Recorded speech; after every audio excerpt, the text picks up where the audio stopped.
ghetto things with brown hair. You know what I'm saying? Look like it's high tech, but that's probably a ghetto rigged phone that one of my nephews made. Can you guys hear Snoop okay on the line? Can you hear me? Can you hear me now? Yeah. Okay, great. Well, when was y'all gonna say something then? Y'all just sit on the, y'all just want to hear my voice, so y'all just want to hear Snoop Dogg. But y'all tape me. What's going on? Okay. So we can just start rolling into questions about the album. What is Granny's? What would be Granny's favorite track on the album? What would be my grandmother's favorite song on the album? Probably the Patti LaBelle, Put on My Robe and Tell the Story. As soon as oh my God, how I made it over. As soon as I get home, my God. Lord have mercy. Did y'all hear Patti sing on that? Yes. Did she do it? She did it. I knew it was Patty too. It was playing in the Yes, background. you sure did. You sure did. And she didn't like it at first. Really? She was like, I want to go do my parts of it. Sorry, Patty. No, you're not. We like them the way they are. You are special, and you no special than you are. You're special. You're special. Mm-hmm. Was Patty surprised you wanted to do a project like this? No, she know my mama. My mama's an evangelist, so she's like, I'm gonna get on the record because your mother been telling me, and I know it's in your heart. And like, you know, the older women, like they the elders, like they recognize when a youngster got it in him, and they compliment. They don't criticize. You get what I'm saying? She could have been mean and said, "Nah, but brother, I ain't getting down with you." She like, "No, I'm getting down with you because I see what you're doing, and I want to let people know that I'm standing firm with you." That's what's up. How emotional was it for your mother to see, you finally being able to do this record this way? Well, Mama, the crazy part about Mama was, she told me after she heard the record, because I played it for her in the studio with all of my homies, and everybody started clapping when it was over. And she turned around and looked at me. She was like, "I'm not impressed. God told me you was gonna do this years ago." You know what I'm saying? So like she been waiting on this. You know what I'm saying? But in a cool way, she's very happy. But I understood what she said. She was like, you know what I'm saying? You've been doing your thing. Now you doing his thing. And I knew it was gonna happen, but you know, it had to be on his time. It can't be on your time. So you've been doing all this work, Snoop Lion, the pilgrimage. You've been working with the boys with the football league. You got this, like, so how, where where's everything headed? This is awesome. I don't know where it's headed. I really don't. I do me every day. I'm like a quarterback that audibles when I get to the line of scrimmage.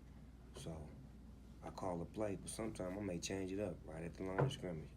As long as we end up in the end zone, that's all that matters. And I feel like the plays that I've been making lately, we've been getting into the end zone, whether it's community work with the kids, with the football, me being a peacemaker and trying to end all of this negative violence in the hip-hop industry and the streets, police, no communication with the community, trying to get some sort of structure with that going on, being at the forefront of the gang, affiliation that I have, being one that corrects them and shows them how to do the right thing by installing ex-gang members into the football program and helping them become mentors and coaches and keep the kids on the right path by showing them their examples and just all of the great works in general that go along with what we do.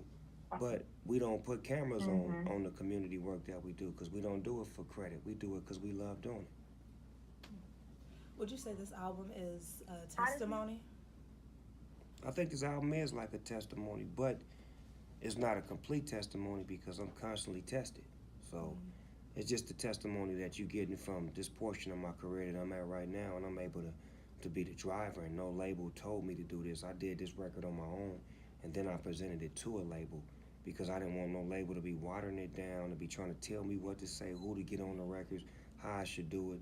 I wanted to present it in its full form with the love and the artists and the spirit that we put into it. There's a lot of artists on this record that have been, blackballed or bashed or whatever you want to call it, just like me.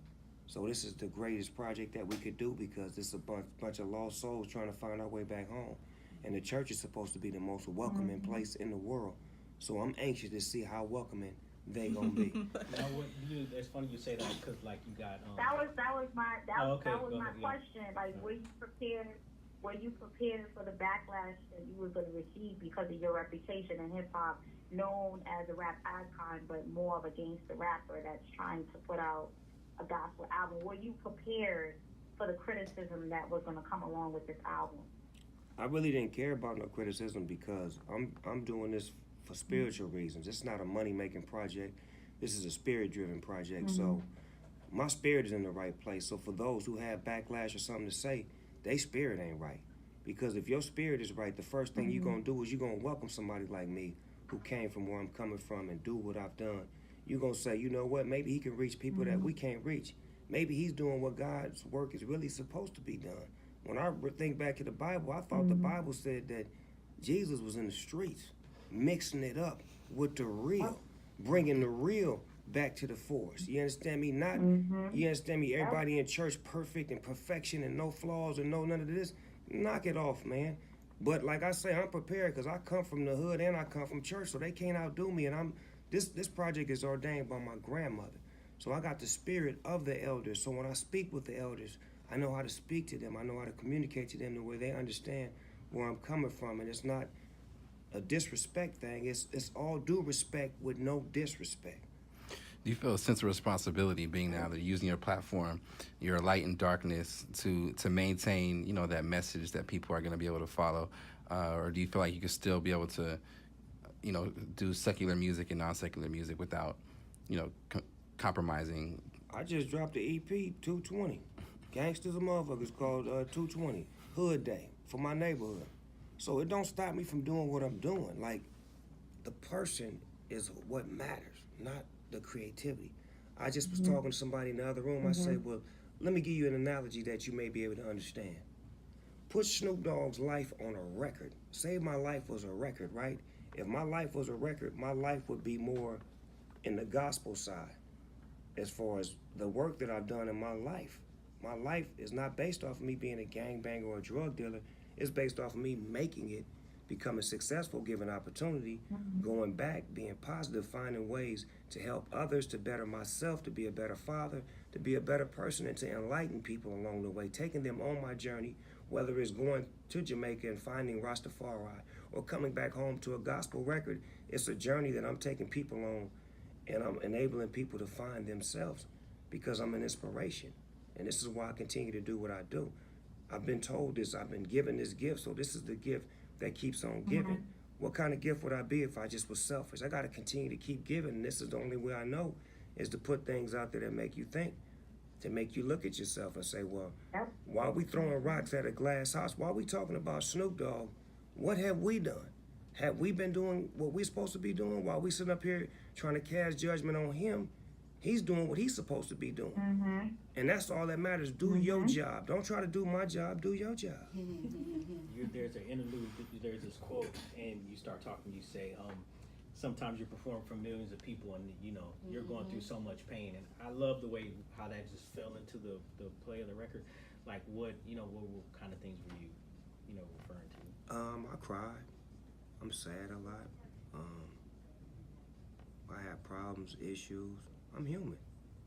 You know what I'm saying? I'm just like everybody here. But Snoop Dogg is like a superhero to everybody. Like, he don't have no problems. He always happy, he this, he that. But I had to express that I'm natural just like you. And I do sometimes be on stage and I get some bad news.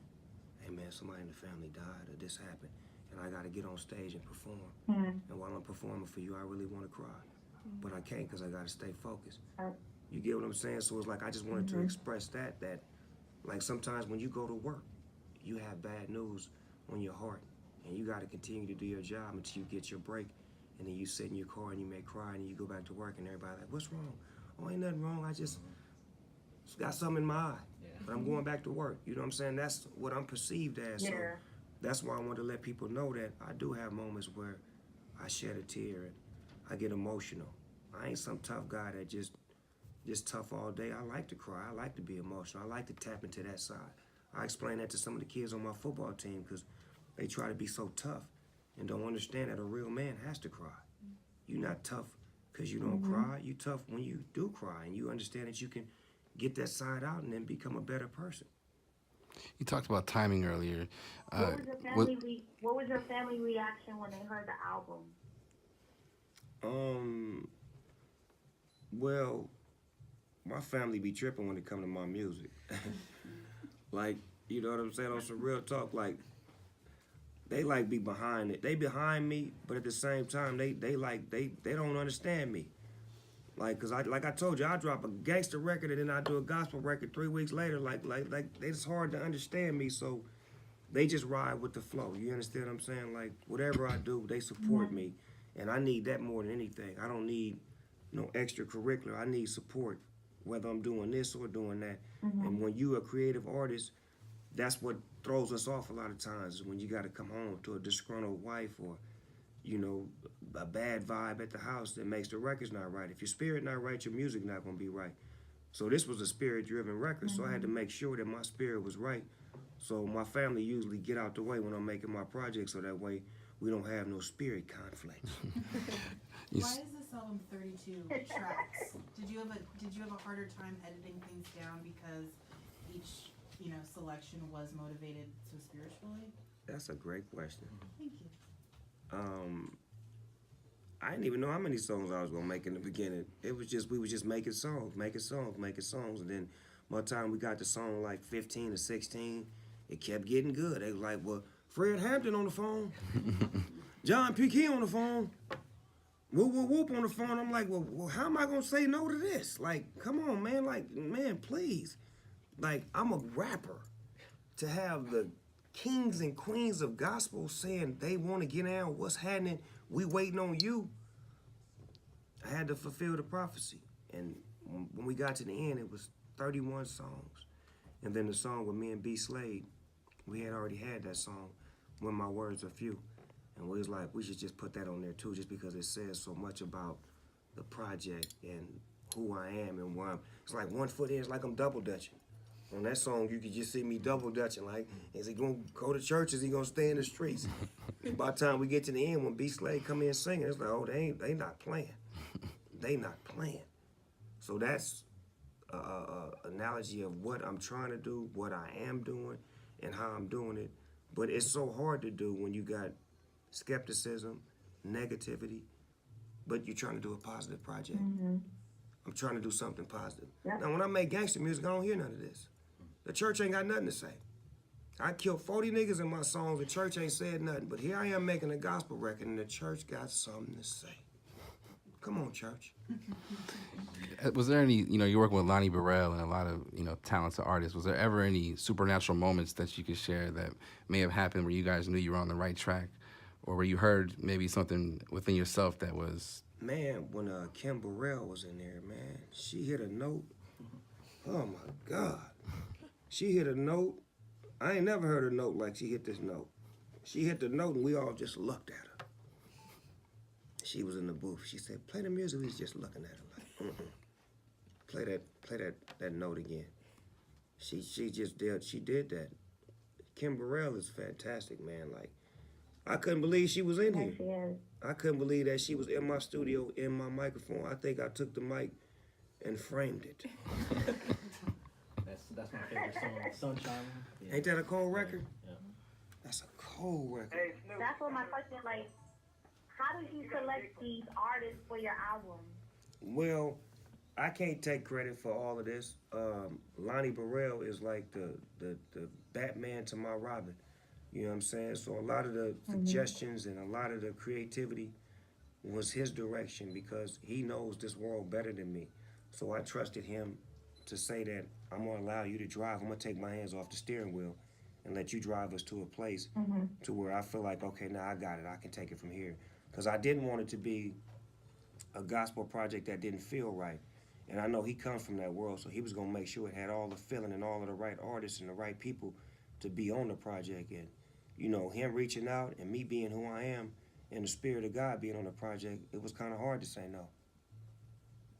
Did you? Tell me about the Stellar Awards. You got a big awards coming up, or is it any different preparing for an award like that where people are going to be looking for you to say the wrong thing or, you know, I'm gonna say the wrong how you're thing. doing. I'm gonna do the wrong thing and say the wrong thing. I'm gonna just act a fool in there. Nah. I know how to act.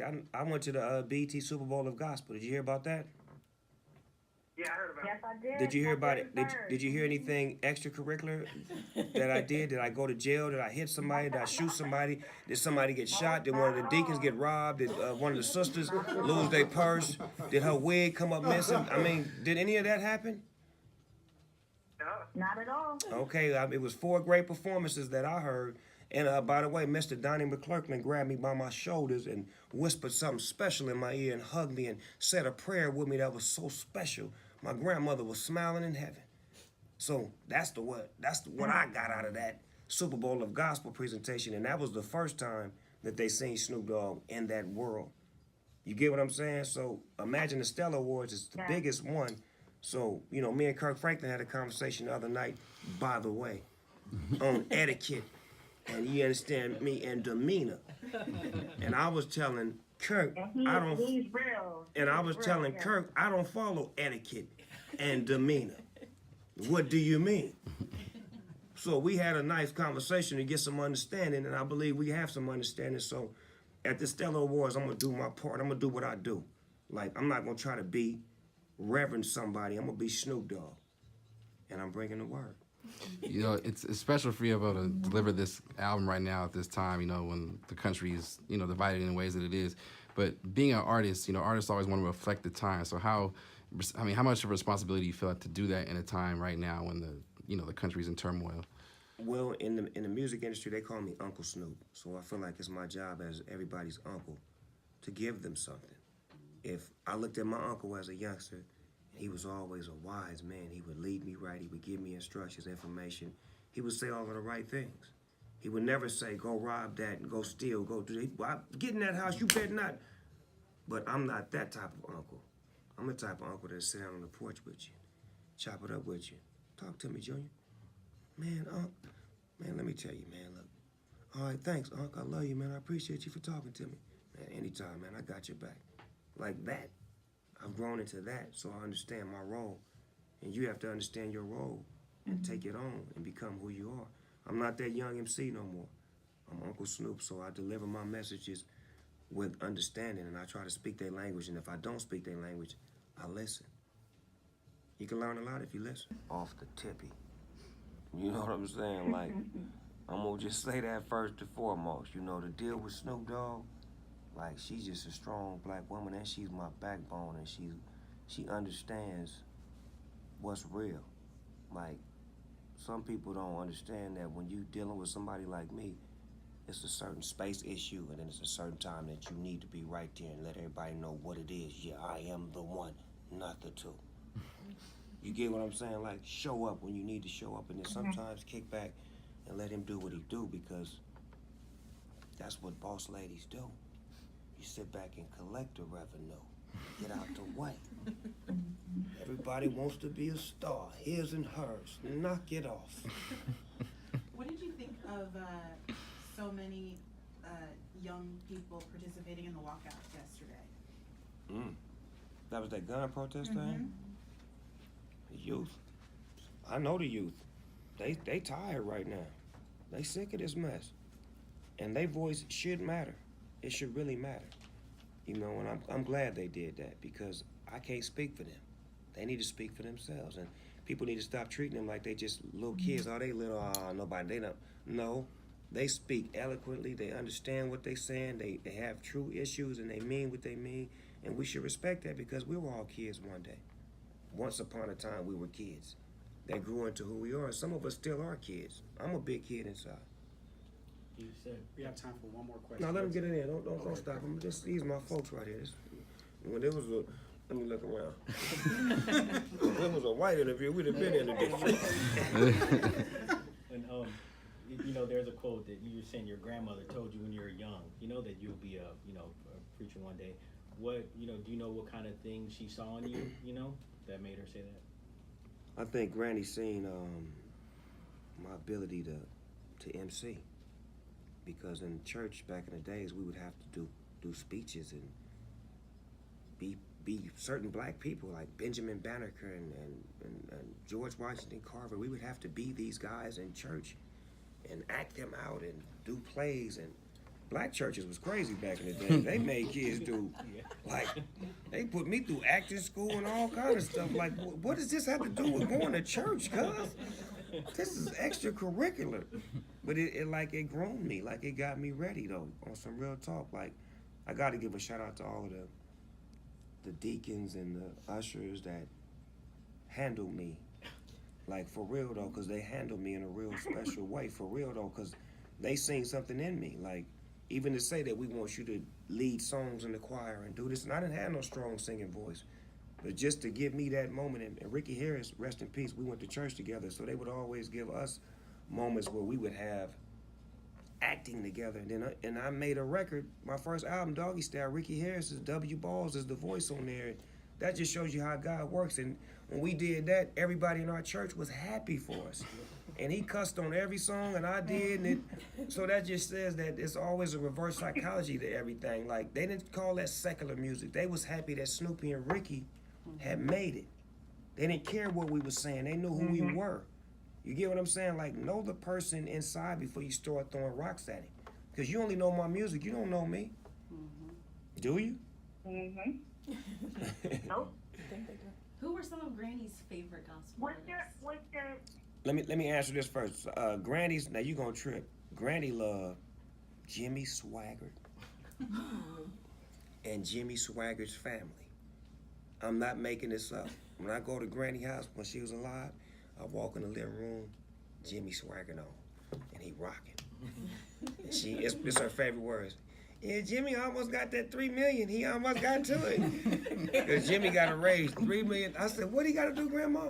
He got to raise $3 million every day to keep his show on network. Every day, Granny? Every day. How much you do? I donated $25 to him. He about $1,000 short. So I'm going to send him another 10. He got to get that money. I said, Granny, you just keep giving Jimmy Swaggart money every day. They up there singing the little songs. They just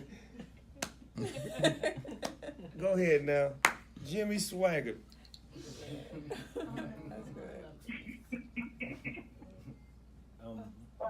My question is, what was the biblical verse that your grandmother taught you or the church taught you when you was going through, different things and trying times in Long Beach, and did you follow it once you got into the industry? It was the one, God so loved the world.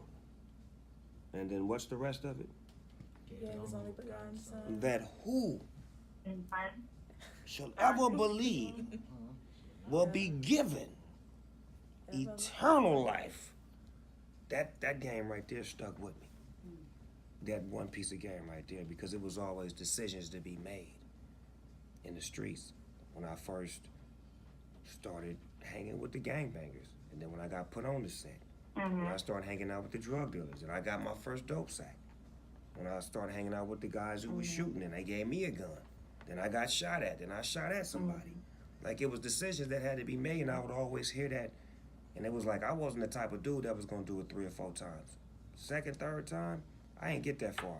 First or second time, that's it. I heard that voice, and it kept me. And as I grew up, I look back, I look at a lot of my homeboys that's dead or in jail.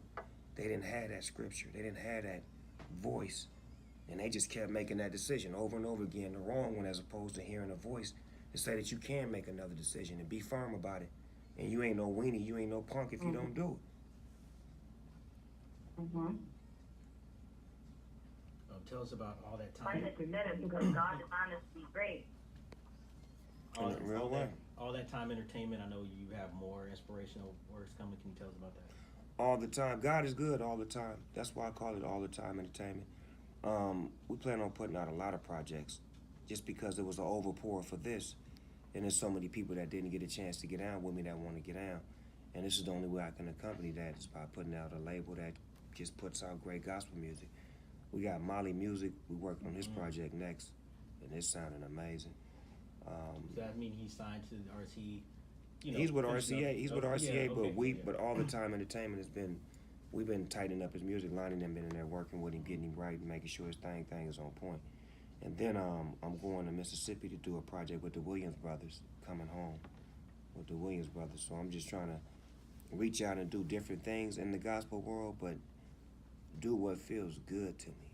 It gotta feel good to me first. It can't be just because somebody told me to do it or they making me do it. It's gotta feel good. It's gotta be a project that I can stand on and say, I did it for this reason and I love it, and hopefully you will. Was a great set. This record's a great setup because it's like a compilation, and that you curated. You know, you're not on every song. Like there's different artists. Did you go into it with that intention that you were you planning to be on every song, or did like through the process you decided that you were gonna you know, just bring other people? I never wanted to be on every song. I wanted this to be about the great musicians and the artists that I could pull together, because I feel like I'm an orchestrator of life, and this project is only going to show that this is how I orchestrate life. How could you bring all of these beautiful people together that probably never been together? I ain't never heard Rance Allen and the Clark sisters on a song together or on an album together. I never heard John P. Key and Fred Hammond and this person and that person and Patti LaBelle and Faith Evans and all, and Casey from Casey and JoJo, all of them on one particular record. Yeah. For real? On one record? Yeah, one record. Like the orchestrator of life. I bring people together. That's the key. The key to this thing is bringing people together. Now we have a conversation. As opposed to, I got money, you got money, I'm mad at you, they mad at you, I ain't messing with y'all, I ain't messing with y'all. No, hold on. We everybody, we all people. Sit down and get some understanding. Let's stop waiting till the funeral before we get some understanding. Give them their roses while they're here. How about that? Amen. You played the record for the boys You in mean the the league. album? Go ahead, baby. Go ahead, finish, baby girl. Okay. I was saying you named the album Bible of Love. What is your definition of love? My definition of love is the best religion in the world is to perceive the unperceived, to do unto others as you would have them do unto you, but at the same time, project more of a positive energy over negativity, never allowing the negative to become bigger than the positive, always keeping peace and love at the forefront of everything, never allowing your attitude or your ego to become your amigo, never letting someone make you become them based off of who you're not. And that happens a lot of times when I can get into it with somebody and he's making me mad to where I want to do something devilish to equal him or to even the score. But my love method is I'll even the score by doing something positive and something with some meaning to it. Perfect example, I was into it with some homies in my neighborhood, some older homies that's my G's supposedly. I don't gangbang no more, but it's just certain politics that come with the hood. And they went on social media. They went on social media basically saying Snoop can't come to the hood, he this, he that. Basically trying to reel me in for some negative altercation. So what I do is I pull up on them, but when I pull up on them, I don't bring no guns, I don't bring no negative. I hit them with a conversation, and then I leave. And when I leave, I concoct a plan to grab gang members from the east side, west side, and the north side and put them on a project where they all loving each other and they all working with each other and call it the Beach City Movement. And I put peace in the hood and stop killings for about 2 or 3 years nonstop, where people are able to work with each other and do things. And that was my answer to how you match hate with love. And that's my explanation of love, with a true explanation to it, so you can understand that I deal with it in a real life scenario every day, not just while I'm making records and trying to deal with the church and the disgruntled people in the church, but I deal with real niggas who have no understanding, and I have to give them understanding through peace and love. Because other than that, I would shoot or kill somebody and end up in jail and be another statistic. So I have to outwit them and give them other avenues and do things that show them, well, Snoop made it. He was a gangbanger and a drug dealer. Maybe I can do something in life and try to be something productive. Like, sometimes we don't believe what we hear, we believe what we see. So I got to show you, because I can show you better than I can tell you. What was it like you and Das, you know, working together on a song for this project? He brought his mom up here, and his mom was kind of sick. She wasn't doing well, and I had her put a prayer on the song before John P. Key came on, and it just was a beautiful prayer. And then she wrote another song too, and just her hearing that, that was the joy of my life, because his mom is like, she's still here with us, but she was like my everything in church. She was like my go-to, like always cheering me on, taught me how to play the piano, helped me lead songs, like really there for me, like in a real way. And then when I got in trouble in the music industry and caught a murder case, I called her, and she said a prayer with me that really helped me. Like, she's always been in my life at certain moments. So to have her come and say something on the record meant the world to me, because she's an evangelist, and for her to see that her nephew is doing a gospel album, like, she was more happy than my mama. Like, but that made me feel better, because I know what it meant to her, as opposed to my mama's meaning. My mama, like, God been telling her for 20 years, like, nigga, what took you so long? But my auntie, like, she like, you doing it right now, and I'm so proud that you doing it, and I'm happy, because I've been telling people that my nephew is, you know, my auntie's on the battlefield for me. You know, I got aunties that got purses and big hats and go to battle for me. My nephew, I wish you would. He's covered with the blood of Jesus, and we've been, and they hitting scriptures and busting you upside the head like a whole bunch of old ladies, like 9 of them with big hats on. You can't even get by them. And they in there having prayer for me. Like, my aunties is cold with it, man. That's a video, Snoop. You got With the big hats? video treatment. My mama got a closet full of them. I tried to throw them away. She tried to kill me. You gonna sell these big ass hats. You can't even get in the car with this. We gotta put it in the trunk. You can't put it on until you get out the car. You mentioned like you're everyone's uncle and you're wise and you have all this advice, and you do. Who do you seek when you need advice? Glad you asked. It's a couple of people. One is Minister Louis Farrakhan, one of the sharpest brothers you ever want to meet. Don't never try to preach religion. He preached love and life.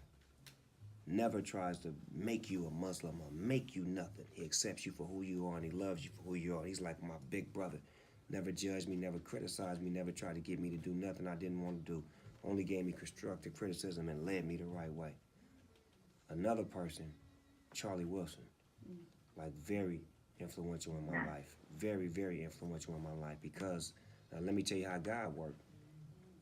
When I put Charlie in my life, or when God put Charlie in my life, Charlie was smoking crack and in a rehabilitation home. And the lady that was working at the home with him would bring him to the studio with me. And we was smoking weed and stuff, and she would always say, could you guys not smoke in front of Charlie? And we'd be like, man, shut up, we ain't listening to you. And we smoking in front of him, just disrespectful. Then it got to a point where probably a year went by, and Charlie married this lady. And this lady became his wife. Not only was she his counselor, but she became his wife. And I watched her change my uncle into a whole new person, where he was drug-free, his vocals got strong again, his hair started growing, his face got cleared up, everything started happening for him. And it was a beautiful feeling, and we started to respect this lady, because we seen the work that God was doing through her for him. And now they've been married longer than me and my wife, but me and my wife had our, what you call that, when you married and then you get married again? Vow renewal. Yeah, that thing. It was a surprise at Charlie house.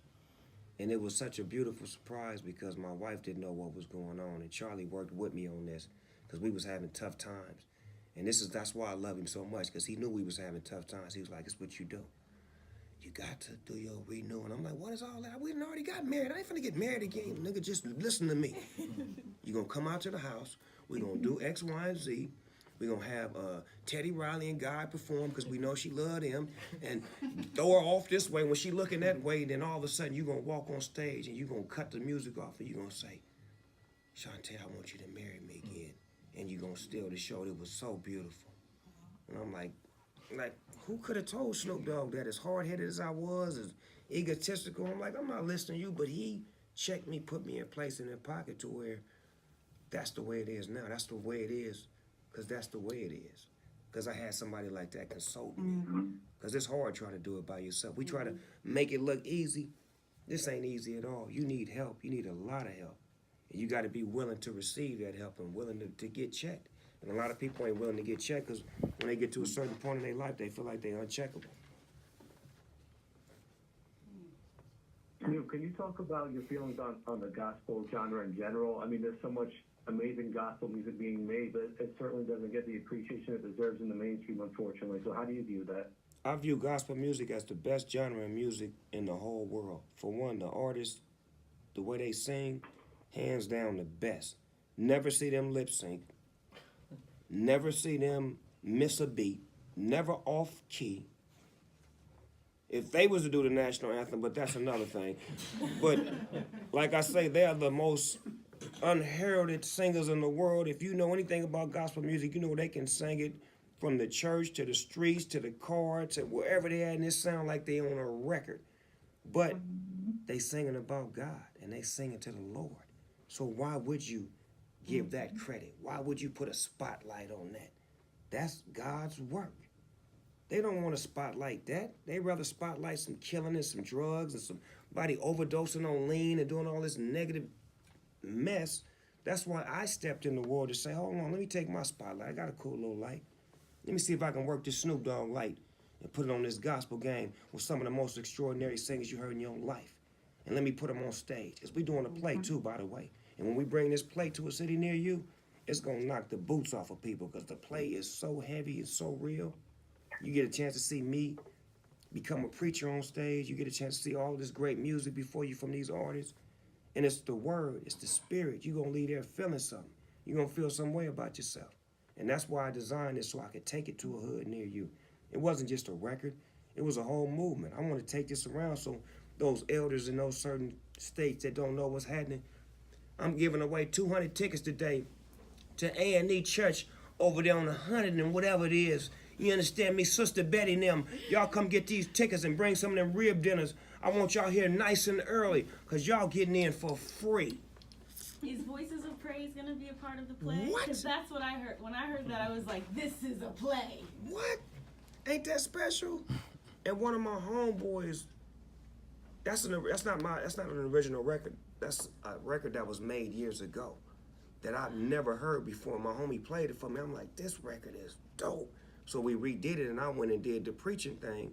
And by you saying that, the play was like created because it's so you can see it. Yes. You can visually see what I'm saying. I can't wait to do it on the real though. Like I get excited for my projects, but this one is the one that I'm gonna really be able to do what I love doing. Like to really become a character. Like I want to become this character that people really fall in love with and believe is because it's actually who I'm gonna become in real life. Stu, I love your work with Charlie Wilson. You know, you guys have done so much together from rap to R&B and now gospel. Just talk about, I mean, I know you talked about your personal relationship with him, but just talk about the chemistry that you guys have together in the studio. Well, our chemistry is crazy because me and him love to check each other. Like, that's how we started off. We would, when we worked in the studio, like for the first couple of times, if my rap wasn't hard enough to him or dope enough to him, he would tell me like, nah, nephew, I think you can do better than that. You need to go in there and do it over again. I'd be like, nigga, what is you talking about? Nigga, I'm Snoop Dogg. You don't know nothing about rap. But I would listen to him. And I would criticize him the same way.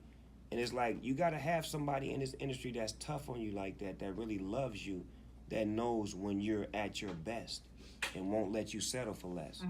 Because sometimes people just let you get away with anything because they're not concerned with you. But somebody that cares about you ain't gonna never let you go under the bar. Like Charlie Wilson is probably the only person other than Dr. Dre that I hate working with, because I can't never get it right with them because you can do better. I can't do better. This is all I have. No, you can do better. I quit. Snoop, your daughter, beautiful, Corey, is beautiful. And I know she's had some challenges, and so like to see like how beautiful she is and how she's pushed through that, like spiritually, like, you know, what kind of impact has that had on her? Man, she's strong, man. Baby girl strong. She been like that since a baby, like a rider. Like, she's stronger than my boys. They weenies. She's strong. Like, dealing with lupus and all that stuff that she had to deal with, like taking her own medicine and, oh my God, I got a weak stomach. I can't take none of that. I never went to the doctor with her, never went to do none of that because they know I can't take it. And she know. You understand? When it's time to take the medicine, get away from me. I don't want to see none of that mess. Get it together. But at the same time, I attribute a lot of that to her mother because she's a smaller version of her mother. That's why I say her mother's a strong woman and she takes on her genes. So being able to fight through it all, to have initiatives and to want to do something to try to bring some awareness to lupus and to try to show that, you know, you can beat it and you can live with it and you can, you know, still do things and make you happy. Like, that meant the world to me when she was able to do that, like, to announce it. Like, because, you know, we embarrassed as parents when we find out that something is wrong with our kids. And it's like, that's one thing that we deal with a lot in the black community. Either if it's Down syndrome or whatever it is, we embarrassed about our kids when we shouldn't be. And my daughter was like, I want to let the world know. So I'm like, well, shit, she ain't embarrassed. What we embarrassed for? Like, that's why I raised you like that. You my daughter. You just don't give up. Okay, well, let's go then. And I think that helps her too, that she has me to be on her like a real man. Like, I don't talk to her like, oh, man, I talk to her like a real man. So she can understand the difference when she get in this real world between a boy and a man. Well, thank you for your time. I appreciate it. Thank y'all. Thank you, everybody. Thanks. Thank you so much. Yeah.